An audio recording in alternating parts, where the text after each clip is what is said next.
Hello you guys, and welcome back to my channel. Today I'm going to be starting an exciting new series. This is going to be a first-time homebuyers series.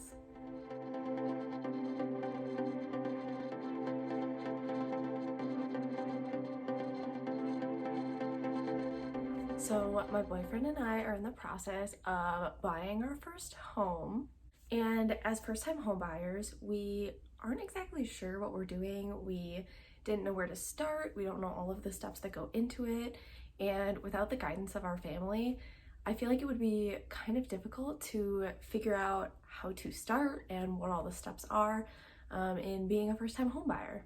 So I know that every experience is different, but I kind of wanted to document our experience so that you can see what our journey was like, and hopefully that'll help you if you're a first-time home buyer in guiding you on how exactly the whole process works. So the first step in determining whether you are ready to buy a home is looking at your finances. Do you feel financially stable? Do you have enough saved up for a down payment? Will you be able to afford consistent payments going forward? If you're currently a renter, kind of see how your current rent is working for you, and if you can kind of go higher or if you're looking to go lower. That'll kind of give you a basis on how much you think you're willing to spend on a house, or if you even think that you're financially ready to do so. So once you decide that you are ready to purchase a house and you kind of have an idea on your finances and your comfortability and stuff like that, the first step is to reach out to a loan officer.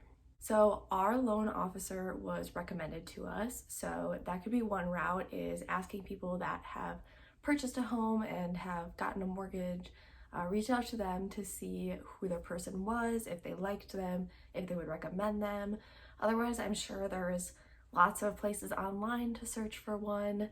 Just definitely make sure you read the reviews to make sure that you're getting someone that you like and someone that will help you along the journey and make you feel comfortable.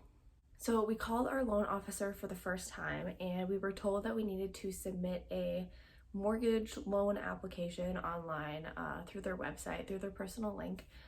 So they just emailed that over to us. So we started filling that out. A lot of the initial information was just informational, like your name, address, where you're looking, how much you think your down payment is going to be, and how much you're willing to spend.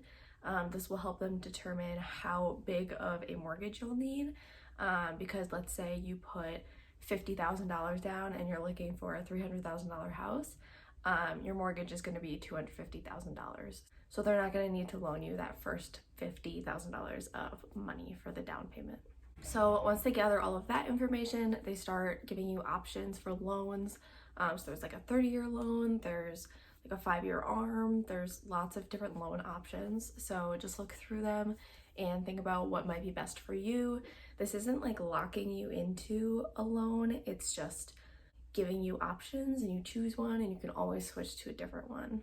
Then once you pick out your anticipated loan, how much you're willing to spend, your down payment, and all of that stuff, it gives you an estimate on how much your closing costs are expected to be.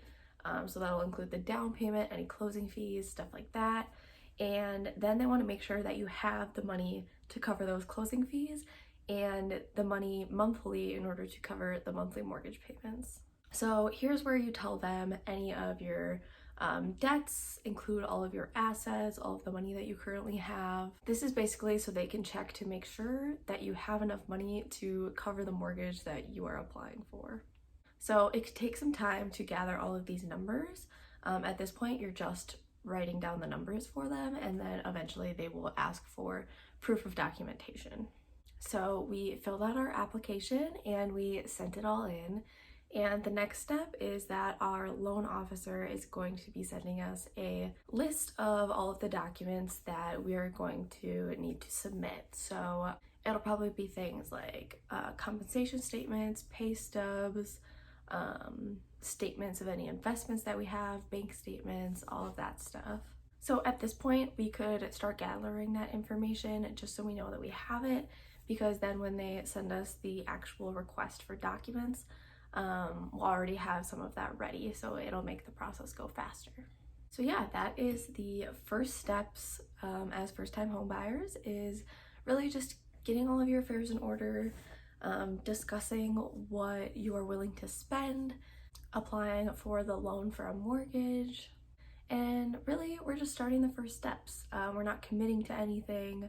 We could back out at any point if we decide we want to continue renting or something happens. But really, we are just starting the pre-approval process so that we are pre-approved for a mortgage so that we can start searching for houses. And then when we find one, we'll already be pre-approved. So that's one less step that we'll have to take, and it'll really speed up the buying process. So that is it for the first steps to being a first-time home buyer. Again, I recognize that everyone's process and experience is different, but this is just my experience and I wanted to share it and document it for you. Thank you guys so much for watching, and I will see you guys in the next one. Look out for part 2.